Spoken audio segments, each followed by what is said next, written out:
Bonjour, c'est Pauline de Maintenant Vous Savez. À l'occasion de la Journée mondiale de l'amitié, le 30 juillet, Maintenant Vous Savez rediffuse des épisodes sur ce sentiment que tout le monde connaît. Co-living, génération Z, empathie, découvrez ou redécouvrez ces concepts, pratiques et initiatives qui font l'amitié d'aujourd'hui. Bonne écoute. Qu'est-ce qu'une fanfiction ? Merci d'avoir posé la question. Fin août 2020, la bande-annonce du nouveau film Batman a été publiée sur Internet. Prévu pour 2021, il s'agit du 9e film consacré aux super-héros avec cette fois-ci Robert Pattinson dans le rôle titre. I'm vengeance.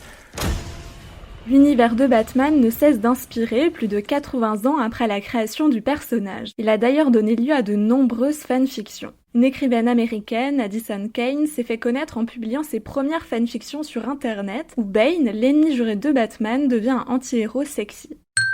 Une fanfiction est un récit écrit par un fan pour prolonger ou transformer une histoire venant d'un roman, d'une série, d'un film, d'un jeu vidéo ou s'inspirant d'une personnalité publique. À l'ère du numérique, les fanfictions explosent. Le fan revoit l'œuvre originale à sa manière. L'expression est issue de la culture populaire et a été définie par l'essayiste et chercheur américain Henry Jenkins comme une manière pour la culture de réparer les dégâts commis dans un système où les mythes contemporains sont la propriété des entreprises plutôt que d'être celle des gens. On les appelle aussi les fanfics. Les fanfictions étaient d'abord publiées dans des fanzines. Les premières étaient consacrées à Star Trek dans les années 70. Puis Internet a permis le développement des fanfictions sur des sites de publication en ligne dédiés ou sur des forums. En France, il y a le site fanfiction.fr où des centaines d'histoires sont disponibles par catégorie. Manga, comics, films, jeux vidéo, livres et séries. Le plus grand recueil de fanfiction sur Internet se trouve sur le site fanfiction.net avec plus de 2,2 millions d'utilisateurs enregistrés écrivant en 40 langues. Impressionnant.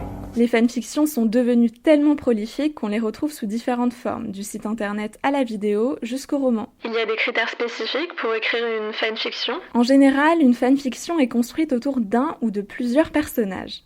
Le fan à l'origine de l'histoire va s'intéresser plus en profondeur à sa personnalité et à sa psychologie. Elle reprend les grands thèmes du scénario original. On garde les personnages, les lieux et les décors. Les fanfictions sont souvent publiées de façon anonyme ou avec un pseudo, parce que l'écriture peut être collective, chaque fan se relayant pour écrire un nouveau chapitre ou feuilleton. En général, c'est davantage par passion, et donc le fan ne cherche pas à dégager du profit. Tant que les auteurs de fanfiction ne cherchent pas à vendre leur histoire, ça ne pose pas trop de problèmes. Mais il y a encore un gros flou juridique autour de ces écrits et des droits d'auteur. La fanfiction a même des sous-genres, comme le slash, quand deux personnages masculins entament une relation amoureuse. La plus célèbre reste celle entre Sherlock Holmes et le docteur Watson. Le fluff est une histoire mignonne, et il y a aussi un vocabulaire spécial. Un canon reste fidèle à l'histoire, tandis qu'un UA, univers alternatif, propose d'explorer autre chose. Donc un anonyme ne peut pas vraiment se faire connaître en écrivant une fanfiction. Ces dernières années, la donne a changé. Aujourd'hui, la plus connue reste 50 nuances de Grey, vendue à plus de 150 millions d'exemplaires.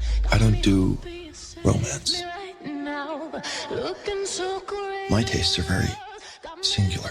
L'autrice, E.L. James, s'est lancée dans une fanfiction érotique inspirée par la saga Twilight en autopubliant d'abord son récit sur Internet. Et 50 nuances de Grey a ensuite inspiré de nombreuses fanfictions. Une où Christian Grey est mort, une où Anastasia est morte, une se déroulant 20 ans plus tard, etc. Les sagas à succès comme Star Wars, Harry Potter et les comics sont des centaines voire des milliers de fanfictions. Harry Potter a particulièrement inspiré des fans proposant une fin alternative à celle imaginée par J.K. Rowling. Et si Voldemort gagnait ? Et si Harry, Hermione et Ron formaient un triangle amoureux ? Et si Hermione et Drago sortaient ensemble ? Mais les thèmes et inspirations se renouvellent. Le dernier gros succès est la saga After d'Anna Todd, inspirée des One Direction. De quoi en faire un best-seller mondial traduit en 30 langues. Les fanfictions ont connu une expansion considérable ces dernières années, jusqu'à devenir un véritable genre littéraire et un secteur de l'édition à part entière. Voilà ce qu'est une fanfiction. Maintenant vous savez, en moins de 3 minutes, nous répondons à votre question. Que voulez-vous savoir ? Posez votre question sur les plateformes audio et sur le compte Twitter de Bababam.